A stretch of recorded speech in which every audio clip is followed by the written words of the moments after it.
ওম নমো ভগবতে বাসুদেবায়। জয় শ্রীকৃষ্ণ। রাধে রাধে। নমস্কার সকল ভক্তগণকে রিমিস ভার্সেন এই চ্যানেলের পক্ষ থেকে সকলকে সুস্বাগতম। আশা করছি কৃষ্ণ কৃপায় আপনারা সকলেই ভালো আছেন, সুস্থ আছেন। এখন চলছে আষাঢ় মাস। আজ আষাঢ় মাসের 21 তারিখ এবং ইংরাজির 6 জুলাই রবিবার। আষাঢ় মাসের শুক্লপক্ষের একাদশী শয়ন একাদশী বা হরিশয়নী একাদশী। এই একাদশী তিথি শুরু হয়েছে 20 আষাঢ় 1432 বঙ্গাব্দ এবং ইংরাজির 5 জুলাই 2025 শনিবার, অর্থাৎ আগামীকাল সন্ধ্যা 6টা 43 মিনিটে, এবং একাদশী তিথি সমাপ্ত হচ্ছে 21 আষাঢ় ইংরাজির 6 জুলাই 2025 রবিবার রাত্রি 8টা 44 মিনিট। পঞ্জিকা অনুযায়ী আষাঢ় মাসের শুক্লপক্ষের এই একাদশী হরিশয়নী একাদশী বা শয়ন একাদশী সুসম্পন্ন হবে আজ, অর্থাৎ রবিবার। এই দিন থেকে ভগবান বিষ্ণু ক্ষীর সমুদ্রে তার শেষ নাগের শয্যায় নিদ্রায় যান। এই জন্য এই একাদশীকে দেবশয়নী একাদশী বা হরিশয়নী একাদশী বা শয়নী একাদশী বলা হয়। এই শয়নী একাদশী থেকে শুরু হয় চতুর্মাস্য ব্রত, অর্থাৎ 4 মাস, শ্রাবণ, ভাদ্র, আশ্বিন এবং কার্তিক। কার্তিক মাসের শুক্লপক্ষের একাদশী প্রবোধিনী একাদশী। ওই দিন ভগবান বিষ্ণু নিদ্রা থেকে বুদ্ধিত হন। ভক্তরা এই দিন থেকে ভগবান বিষ্ণুকে খুশি করার জন্য চাতুর্মাস্য ব্রত রাখে। আজ এই শয়নী একাদশীর দিন যে সকল ভক্তগণ উপবাস রাখবেন তারা অবশ্যই পুজোর শেষে একটিবার হলেও ব্রতকথা শ্রবণ করবেন, যদি সম্ভব হয় পাঠ করবেন। এখন আপনাদের সামনে ব্যক্ত করব এই হরিশয়নী একাদশীর ব্রতকথা। একবার মহারাজ যুধিষ্ঠির বললেন, হে কৃষ্ণ, আষাঢ় মাসের শুক্লপক্ষের একাদশীটির নাম কি, এর মহিমাই বা কি, তা আমাকে কৃপা করে বলুন। শ্রীকৃষ্ণ বললেন, ব্রহ্মা এই একাদশী সম্পর্কে দেবর্ষি নারদকে যা বলেছিলাম আমি সেই আশ্চর্যজনক কথা আপনাকেও বলছি। শ্রী ব্রহ্মা বললেন, হে নারদ, এই সংসারে একাদশীর মতো পবিত্র আর কোনো ব্রত নেই। সকল পাপ বিনাশের জন্য বিষ্ণুব্রত পালন করা একান্তই আবশ্যক। যে ব্যক্তি এই প্রকার পবিত্র, পাপ নাশক এবং সকল অভীষ্ট প্রদাতা একাদশী ব্রত না করে তাকে নরকগামী হতে হয়। আষাঢ় মাসের শুক্লপক্ষের এই একাদশী শয়নী নামে বিখ্যাত। শ্রী ভগবান ঋষিকেশের জন্য এই ব্রত পালন করতে হয়। এই ব্রতের সম্বন্ধে মঙ্গলময় পৌরাণিক এক কাহিনী রয়েছে, তা এখন আমি বর্ণনা করছি। বহু বছর পূর্বে সূর্যবংশের মান্ধাত্তা নামে একজন রাজর্ষি ছিলেন। তিনি ছিলেন সত্যপ্রতিজ্ঞ এবং প্রতাপশালী চক্রবর্তী রাজা। প্রজাদেরকে তিনি নিজের সন্তানের মতো প্রতিপালন করতেন। সেই রাজ্যে কোনো রকম দুঃখ, রোগ, ব্যাধি, দুর্ভিক্ষ, আতঙ্ক, খাদ্যাভাব অথবা কোনো অন্যায় আচরণ ছিল না। এইভাবে বহুদিন অতিবাহিত হলো। কিন্তু এক সময় হঠাৎ দৈব দুর্বিপাকে ক্রমাগত 3 বছর সে রাজ্যে কোনো বৃষ্টি হয়নি। দুর্ভিক্ষের ফলে সেখানে দেবতাদের উদ্দেশ্যে দান, মন্ত্রের সাহা, শ্রদ্ধা ইত্যাদি শব্দ বন্ধ হয়ে গেল। এমনকি বেদ পাঠও ক্রমশ বন্ধ হলো। তখন প্রজারা রাজার কাছে এসে বলতে লাগলো, মহারাজ, দয়া করে আমাদের কথা শুনুন। শাস্ত্রে জলকে নার বলা হয়, আর সেই জলে ভগবানের অয়ন অর্থাৎ নিবাস, তাই ভগবানের আর এক নাম নারায়ণ। মেঘরূপে ভগবান বিষ্ণু সর্বত্র বাড়ি বর্ষণ করেন। সেই বৃষ্টি থেকে অন্ন এবং অন্ন খেয়ে প্রজাগণ জীবন ধারণ করেন। এখন সেই অন্নের অভাবে প্রজারা ক্ষয়প্রাপ্ত হচ্ছে।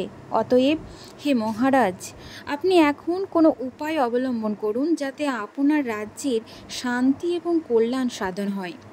এই উত্তরে রাজা মান্ধাত্তা বললেন, তোমরা ঠিকই বলেছ। অন্ন থেকে প্রজার উদ্ভব, অন্ন থেকেই প্রজার পালন, তাই অন্নের অভাবে প্রজারা বিনষ্ট হয়, আবার রাজার দোষেও রাজ্য নষ্ট হয়। আমি নিজের বুদ্ধিতে আমার নিজের কোনো দোষ খুঁজে পাচ্ছি না, তবুও প্রজাদের কল্যাণের জন্য আমি আপ্রাণ চেষ্টা করব। তারপর রাজা ব্রহ্মাকে প্রণাম করে সৈন্যসহ বনে গমন করলেন। সেখানে প্রধান প্রধান ঋষিদের আশ্রমে ভ্রমণ করলেন। এভাবে একদিন তিনি ব্রহ্মার পুত্র মহাতেজস্বী অঙ্গিরা ঋষির সাক্ষাৎ লাভ করলেন। তাকে দর্শন মাত্রই রাজা মহানন্দে ঋষির চরণ বন্দনা করলেন। রাজা তখন তার বনে আগমনের কারণ সবিস্তারে ঋষির কাছে জানালেন। ঋষি অঙ্গিরা কিছু সময় ধ্যানস্থ থাকার পর বলতে লাগলেন, হে রাজন, এটি সত্য যুগ। এই যুগে সকল লোক বেদ পরায়ণ এবং ব্রাহ্মণ ছাড়া অন্য কেউ তপস্যা করে না। এই নিয়ম থাকা সত্ত্বেও এক শূদ্র এ রাজ্যে তপস্যা করছে। তার এই অকার্যের জন্যই রাজ্যের এই দুর্দশা। তাই তাকে হত্যা করলেই সকল দোষ দূর হবে। রাজা বললেন, হে মুনিবর, তপস্যাকারী নিরপরাধ ব্যক্তিকে আমি কিভাবে বধ করব? আমার পক্ষে সহজসাধ্য অন্য কোনো উপায় থাকলে আপনি তা আমাকে দয়া করে বলুন। তদ্দূরে মহর্ষি অঙ্গিরা বললেন, আপনি আষাঢ় মাসের শুক্লপক্ষের শয়নী নামে প্রসিদ্ধ একাদশী ব্রত পালন করুন। এই ব্রতের প্রভাবে নিশ্চয় রাজ্যে বৃষ্টি হবে। এই একাদশী সর্বসিদ্ধিদাত্রী এবং সর্ব উপদ্রব নাশকারিণী। হে রাজন, প্রজা এবং পরিবারবর্গ সহ আপনি উপদ্রব নাশকারিণী। হে রাজন, প্রজা পরিবারবর্গ সহ আপনি এই ব্রত পালন করুন। মুনিবরের কথা শুনে রাজা নিজের প্রাসাদে ফিরে এলেন। আষাঢ় মাস উপস্থিত হলে রাজ্যের সকল প্রকার প্রজা রাজার সাথে এই একাদশী ব্রতের অনুষ্ঠান করলেন। ব্রতের প্রভাবে বৃষ্টি হলো প্রচুর। কিছুকালের মধ্যেই অন্নাভাব দূর হলো। ভগবান ঋষিকেশের কৃপায় প্রজাগণ সুখী হলেন। এই কারণে সুখ এবং মুক্তি প্রদানকারী এই উত্তম ব্রত পালন করা সকলেরই অবশ্যই কর্তব্য। ভবিষ্যৎ পুরাণে যুধিষ্ঠির শ্রীকৃষ্ণ তথা নারদ ব্রহ্মা সংবাদরূপে এই একাদশী ব্রত পালনের ফল অত্যন্ত বর্ণনা এবং ফলপ্রসূ।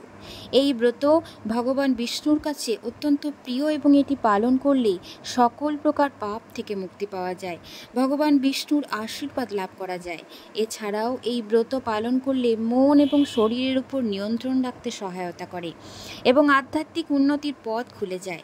সকল প্রকার পাপ থেকে মুক্তি পাওয়া যায়, জীবনে শান্তি সমৃদ্ধি আসে, ভগবান বিষ্ণুর আশীর্বাদ প্রাপ্তি লাভ করা যায়। এমনকি এই ব্রত পালন করলে সকল প্রকার রোগ, শোক, দুর্ভিক্ষ, দুঃখ ইত্যাদি দূর হয়।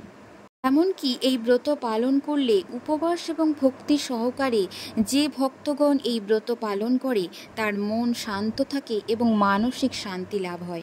তাই আজ অবশ্যই নিষ্ঠা এবং ভক্তির সাথে এই একাদশীর ব্রত পালন করুন এবং অবশ্যই একটিবার হলেও এই শয়ন একাদশীর ব্রত কথা শ্রবণ করুন। ভক্তগণ, আজকের পর্বটি এই পর্যন্তই। সকলে ভালো থাকুন, সুস্থ থাকুন, ঈশ্বরের আশীর্বাদ সকলের উপর বর্ষিত হোক। পর্বটি ভালো লেগে থাকলে অবশ্যই একটি লাইক দিয়ে আপনি আপনার মতামত কমেন্ট বক্সে অবশ্যই জানাবেন। নতুন বন্ধু হয়ে থাকলে অবশ্যই চ্যানেলটি সাবস্ক্রাইব করে পাশে থাকবেন। ধন্যবাদ সকলকে, ভালো থাকুন। হরে কৃষ্ণ, রাধে রাধে।